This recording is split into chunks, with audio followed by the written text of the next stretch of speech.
And as I've said from the moment it happened, the assassination on Charlie Kirk was bad for the country. And the first people that I thought about were his family and everybody that was there that had to witness that. It's a terrible day. We can't condone what happened, and I think most of America is not. There might be some crazies on social media, can't control that, but most of America would agree that what happened was terrible. But the reality of the situation is, and I think it's about time we start talking about this, in the days, weeks, and hours after Charlie Kirk was brutally assassinated, Erika Kirk asked for money. Now, some people might be saying, Brian, leave her alone now. She's a widow. Brian, leave her alone. Let her grieve. Some of you might be saying that.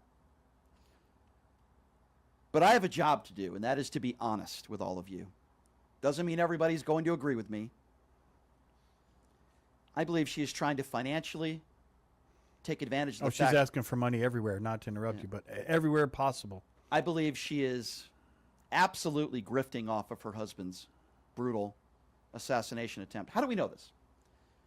Friends of mine have sent me text messages that they've gotten from Turning Point USA with Kirk's name on it as she makes statements about how much she loved her husband and then asking people for money. Now, let me be very clear on this.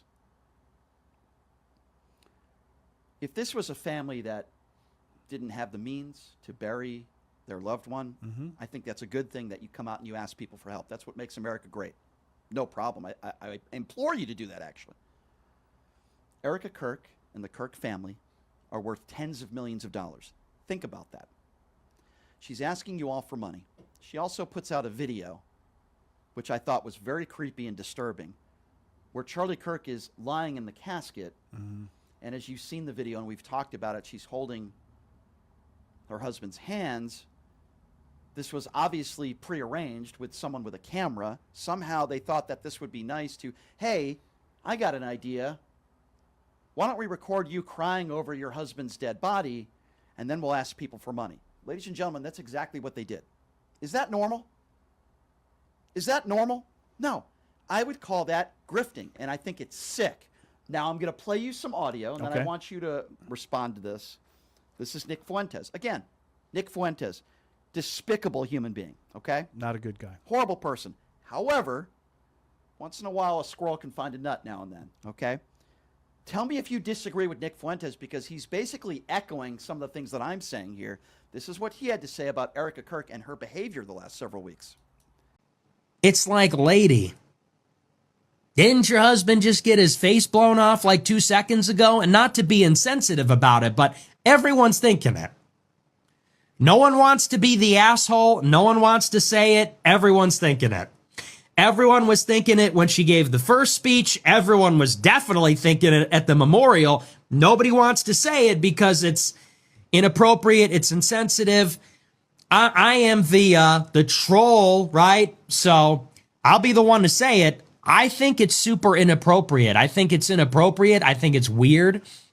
It's bizarre. Something is off there, and I don't like it. But they're doing the Super Bowl commentators with the headsets on, doing a media table. They're selling merch, registering voters. They got pyrotechnics. Is this WrestleMania or is this a funeral? Like, what are we doing here? And then, the day after the funeral, I'm getting 500 texts and emails. Erika Kirk here. I miss him. Every time I blink, every beat of my heart. Make sure to donate $5, $15, $25. It's like, okay. Then they're doing a show. Did you see the show today? And so prescient. I said it last night. I said, I'm getting like a fake vibe. Something's off there.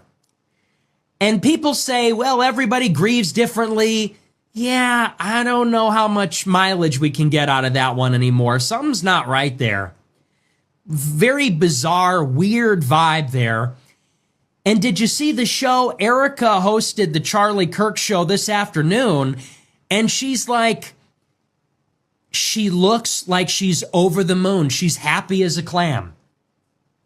And again, who am I to judge? Everybody grieves differently. She's a very devout Christian. Some people say maybe that's just strength, that's resolve. I don't know. It's one thing if your husband dies, period. It's another thing if your husband dies at age 31, unexpectedly. It's another thing if your 31-year-old husband unexpectedly dies because he gets publicly executed with blood gushing out in front of thousands of people screaming and running away. That's like something that's altogether different. So, again, it might shock some of you, but I actually agree with Nick Fuentes. It might be the only thing we agree on here. Yeah, it's very weird behavior, and it's grifting behavior, and I think it's anti-Christian. I don't see the Christian. I was going to say that I don't see the Christianity in at all. They're using people. They're tugging at their heartstrings, and then asking for money, and constantly, every day, text messages, emails, social media. It seems like she's obsessed, but I think the people she's around think that's okay because, money is probably their real God. I agree with you. And if people think it's wrong of me to criticize her, then you're entitled to your opinion and I'm entitled to mine. I'm not going to sit here and celebrate the life of Charlie Kirk, as I've been saying for days. I've also said that, it's horrible and tragic what happened, and I feel for his family and friends and everybody that was there. I am not going to sit here and praise this man, because I don't think he was a good person. Now, that's beside the point. Whether you think he's a good person or a bad person, do you think it's appropriate, literally hours after your husband is executed, that you're asking people for money when you're worth tens of millions of dollars? Isn't that anti-Jesus Christ? Isn't that anti-Christian? Yeah. Nick Fuentes is correct. As I said, sometimes they get it right once in a while. And I agree with what Nick Fuentes just said. It's bizarre. It's weird. I don't want to hear the... You would expect her to mourn. You would expect her to take some time and to gather her family. Yeah.